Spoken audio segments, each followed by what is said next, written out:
नमस्कार दोस्तों। राजस्थान के अंदर एक नई भर्ती आई है दोस्तों, जिसके अंदर अगर पदों की हम बात करते हैं तो 258 पद है दोस्तों। अब ये 258 पद है ना दोस्तों, आपके ये 10 अलग अलग पदों में विभाजित है। 10 अलग अलग प्रकार की इसके अंदर पोस्टें हैं। तो आज की जो ये क्लास है ना, इसके अंदर देखिए हम क्या देखेंगे। सबसे पहले कि राजस्थान आवासन मंडल में जो ये भर्ती आई है उसमें किस पोस्ट के लिए कितने पद है दोस्तों। दूसरा, इसका ऑनलाइन आवेदन कब कर सकते हैं। तीसरा, इसका परीक्षा पैटर्न क्या रहेगा। चौथा, इसका सिलेबस क्या रहेगा।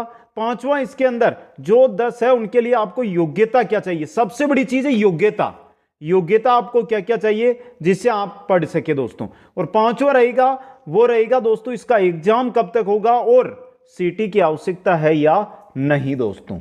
इसलिए एक बार जो साथी हमारे साथ जुड़ रहे हैं वो वीडियो को लाइक शेयर और चैनल को सब्सक्राइब करिए और थोड़ा ध्यान से देख लीजिए, क्योंकि हर रोज भर्तियां आती है लेकिन बेसिक जानकारी जब तक हमें नहीं होती है तो हमारे लिए सिर्फ भर्ती ही बनकर रह जाती है, एग्जाम आप नहीं दे पाते हैं। इसलिए एक एक जानकारी का फायदा आपको यहां पर उठाना है। चलिए शुरू करते हैं वीडियो को।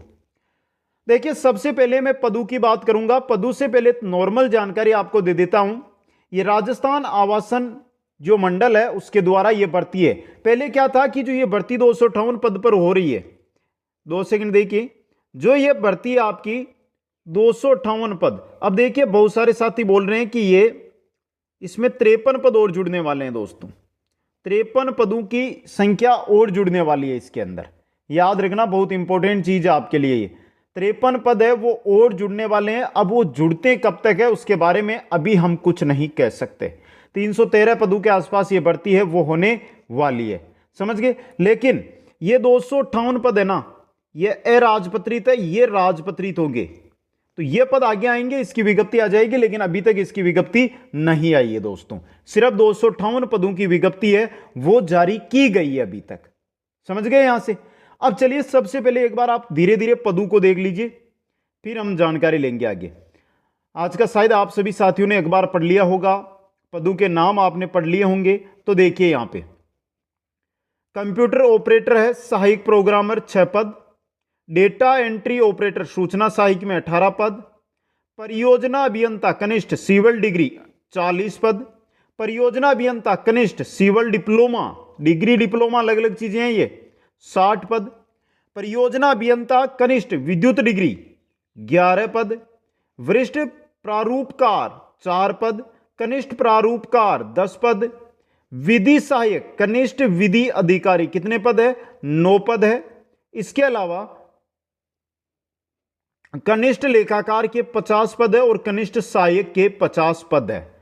अब भर्तियां तो आती है, लेकिन यह है सबसे बड़ी चीज कि जब हमारे सामने कोई भर्ती आती है उसकी योग्यता आप सबसे पहले चेक कर लिया करो। बिना योग्यता अगर आप भर्ती को देखते हो, फॉर्म लगा देते हो, कल को पता चले कि इसमें तो हम एग्जाम ही नहीं दे पाते। इसलिए योग्यता को चेक कर लेना चाहिए, वो देखेंगे दोस्तों। तो कुल पद है इसके अंदर 248 दोस्तों। अब देखिए सबसे बड़ी चीज, अगर आपको ऑनलाइन आवेदन इसमें करना है, योग्यता आगे देखेंगे हम, तो आपको एक साइट दी गई है RHB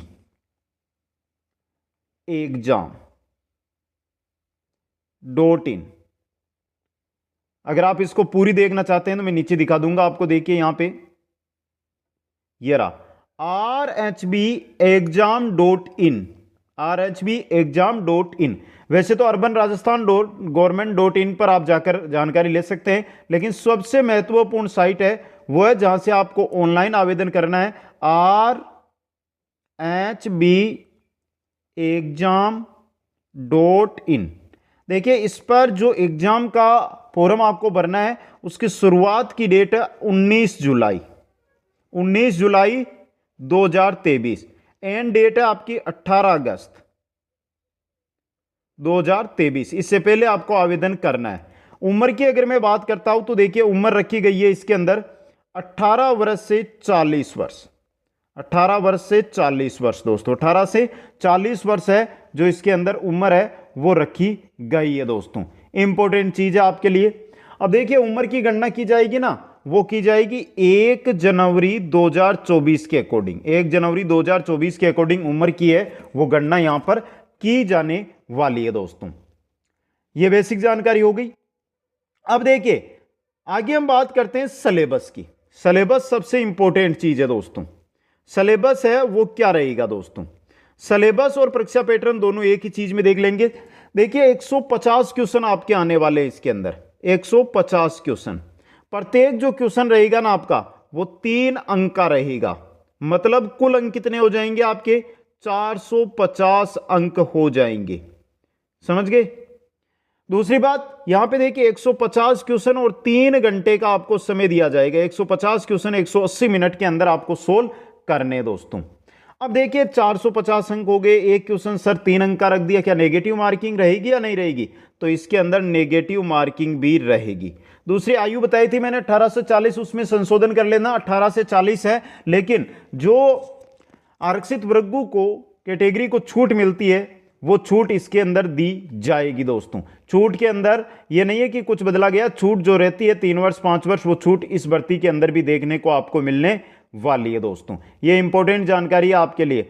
और देखिए अब देखिए फॉर्म भरना है तो सीधे साइट पर जा सकते हो या फिर आप एसएसओ आईडी से भर सकते हो। चलिए अब सिलेबस की बात करता हूं। सिलेबस में हमारे 2 प्रकार के क्वेश्चन आएंगे, 150 क्वेश्चन है, इनमें से जो 60 क्वेश्चन बनेंगे एक 90 क्वेश्चन बनेंगे। 60 क्वेश्चन आएंगे ना, ये आपके राजस्थान जीके और राजस्थान का करंट अफेयर्स इसके अंदर पूछा जाएगा। जबकि 90 क्वेश्चन है आप जिस पोस्ट से फॉर्म भर रहे हैं उससे रिलेटेड तकनीकी क्वेश्चन पूछे जाएंगे। क्या पूछे जाएंगे, तकनीकी क्वेश्चन आपसे पूछे जाएंगे। 60 तो राजस्थान जीके, सिर्फ और सिर्फ राजस्थान जीके पूछा जाएगा, और 90 जो क्वेश्चन है वो तकनीकी, जैसे जिन साथियों ने रीट एग्जाम या सेकंड ग्रेड एग्जाम जो सब्जेक्ट की अगर हम बात करते दिया है, तो उनके देखिए कि अंत में 60 क्वेश्चन 150 में से ऐसे रहते हैं जो उनके विषय से पूछे जाते हैं। मैथ साइंस वालों के मैथ साइंस के आते हैं, एसएसटी वालों के एसएसटी के आते हैं। उसी प्रकार ये भर्ती है दोस्तों। तो ये हो गई आपकी एग्जाम पैटर्न। ऑफलाइन एग्जाम होगा, ऑफलाइन एग्जाम होना है आपका। एग्जाम के बाद आपकी डीवी होगी, स्किल टेस्ट होगा, उसके बाद डीवी होगा और फिर मेरिट के आधार पर आपको ज्वाइनिंग है वो दी जाएगी। दूसरी बात, इसका एग्जाम राजस्थान आवासन मंडल खुद के द्वारा ही करवाया जा रहा है, ना कर्मचारी चयन बोर्ड आयोग करवा रहा है और ना ही आरपीएससी इसका एग्जाम है वो करवा रही है दोस्तों। आ गया समझ में आपको। अब देखिए योग्यता सबसे बड़ी है, तो चलिए योग्यता की बात कर लेते हैं। चलिए योग्यता की ओर देखिए। योग्यता आपके यहां पर शुरू कर रहा हूं, लेकिन पहले उससे मैं एक जानकारी दे दूं कि 10th प्लस 2 के अंदर 50% अंक अनिवार्य है। कितने, 50% अंक है जो आपके 12th में होना चाहिए दोस्तों। अब 10 यहां पर पद है, 10 अलग अलग प्रकार के पद है, अलग अलग के लिए अलग अलग योग्यता है। तो क्या क्या योग्यता है, चलिए एक एक के बारे में यहां पर हम देखते हैं। कंप्यूटर ऑपरेटर की अगर हम बात करते हैं, सबसे पहले आया है कंप्यूटर ऑपरेटर, सहायक प्रोग्रामर। इसके लिए आपके पास बीटेक डिग्री होनी चाहिए। बीटेक समझ गए, सीएस आईटी या बीसीए के अंदर, सीएस में हो सकती है, आईटी में हो सकती है या बीसीए के अंदर हो सकती है। समझ गए। दूसरा है data entry operator. Data entry operator है ना, सूचना सहायक, इसके लिए भी आपको बीटेक की डिग्री चाहिए। क्या चाहिए, बीटेक की डिग्री चाहिए।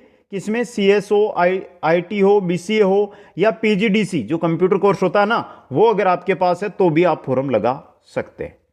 तीसरा आता है परियोजना अभियंता। परियोजना अभियंता कनिष्ठ सिविल डिग्री, तो इसके अंदर आपके साथ या तो बीटेक होगा, इसके अलावा बीई है ना, तो भी आपकी डिग्री चलेगी। यहां पे बीई डिग्री भी चलेगी दोस्तों। समझ गए।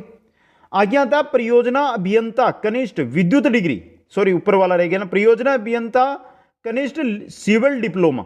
इसके अंदर बीटेक या बीई के अंदर क्या होना चाहिए, डिप्लोमा होना चाहिए, या आपके पास सिविल इंजीनियरिंग के अंदर डिप्लोमा है तो आप इसके अंदर फॉर्म लगा सकते हैं। परियोजना अभियंता कनिष्ठ विद्युत श्रेणी, इसके अंदर आपके पास वो की वो डिग्रियां हैं, कौन सी, बीई या बीटेक के अंदर इलेक्ट्रिकल से आपके पास डिग्री होना जरूरी है दोस्तों। समझ गए यहां पे इंपॉर्टेंट चीज।